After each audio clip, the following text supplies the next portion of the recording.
Ya, tapi saya merasa berbahagia di mana Bapak bersama teman-teman datang dari Luwu untuk melihat secara langsung Pak bagaimana budidaya lobster air tawar. Karena bagaimanapun usaha ini adalah usaha yang baru, belum terlalu marak, belum terlalu banyak yang lakukan, sehingga itulah yang melatari mungkin Bapak bersama teman-teman dari Luwu berkunjung ke Cilalang. Tempat ini namanya Cilalang Lobster Farm, tempat budidaya lobster. Kalau kita di Bulukumba, tempat ini juga menjadi objek belajar teman-teman yang baru pemula Pak. Jadi budidaya lobster itu kalau kita sudah sedikit ada ilmunya Pak, sangat ringan. Sangat ringannya dari sisi makanannya, pakannya. Karena saya sudah ada beberapa jenis ikan saya pelihara, ikan air tawar. Ini paling mudah dipelihara Pak, paling murah biaya makannya. Kan kalau kita pelihara ikan air tawar Pak, biasanya yang sangat berat bagi kita adalah biaya makannya, biaya pakan. Nah, ini lobster ringan sekali, murah sekali dia, dan nyaris kalau kita ada di desa, dia tidak dibelikan makanan Pak, ada di alam siap makanannya.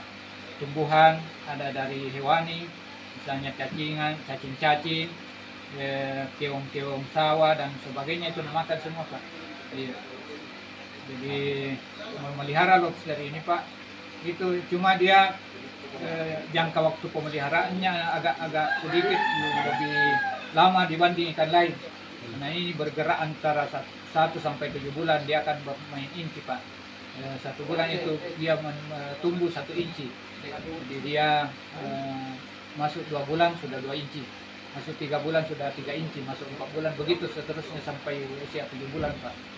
Tapi masuk usia 4 bulan kan sudah bisa dimakan Pak. Tidak ukuran konsumsi, dia sudah ukuran indukan, sudah bisa bertelur, sudah bisa dijadikan indukan, dia di usia 4 bulan.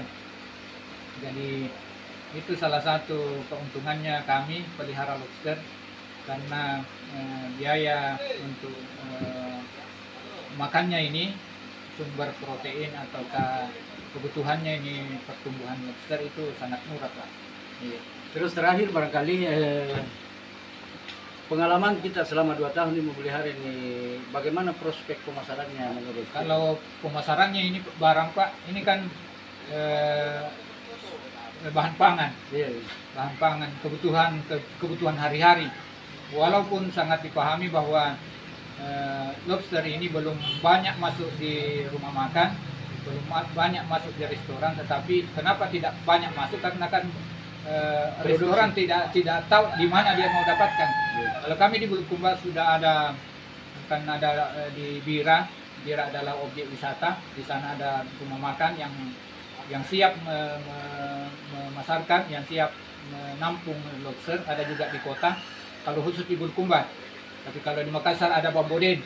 Bamboden itu Pak siap, karena selama ini Bamboden kebutuhannya besar. Kenapa besar? Karena di sana kan rumah makan, di samping resto juga sering melakukan hajatan-hajatan masyarakat di sana dipusatkan. Tapi selama ini dia ambil dari Jawa Pak.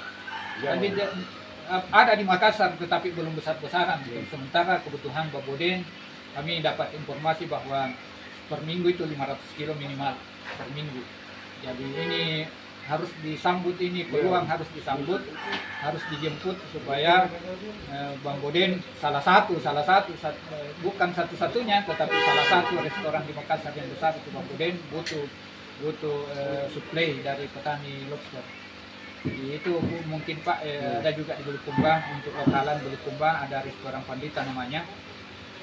Harga penjualannya kita Pak hari ini untuk ukuran konsumsi 150 per kilo. Tidak ada ikan air tawar yang harga seperti itu. Luar biasa. Iya. Artinya kalau untuk skala usaha, prospek usaha ke depan ini saya kira mulai dari pembesaran, indukan dalam pembibitan hampir nyaris tidak ada kendala Pak, karena ikan selama ini kenapa kita gagal, karena ada penyakit, ada virus yang datang. Ini nyaris tidak ada, itu jadi tadi perlu disiapkan media pemeliharaan yang baik, perlu disiapkan oksigen air yang baik. Jadi kalau sempit lokasi kita harus disiapkan mesin oksigen Pak. Harus ada gelembung-gelembung udara atau pompa untuk memperbaiki struktur air. Terima kasih banyak Pak. Sekalipun Saya juga berterima kasih. Saya merasa tersanjung ini Pak jauhnya Palopo dengan Bulukumba ini. Kenapa kita komunikasi seperti ini dalam rangka bagaimana mengawal ini usaha supaya kita berjamaah ramai-ramai untuk bagaimana supaya bisa dibesarkan ini. Artinya dengan jauhnya kami ke sini bahwa di situ bukti keseriusan kami dalam rangka mengembangkan ini usaha yang Bapak begitu jujur bahwa ini menurut kami setelah kami evaluasi kami teliti dan dari penjelasan Bapak kami menambah keyakinan kami bahwa usaha ini sangat prospek untuk kita kembangkan ke depan. Terima kasih banyak Pak. Mudah-mudahan kita sama kita siapa? Sahril. Nanti kita komunikasi lebih lagi Pak.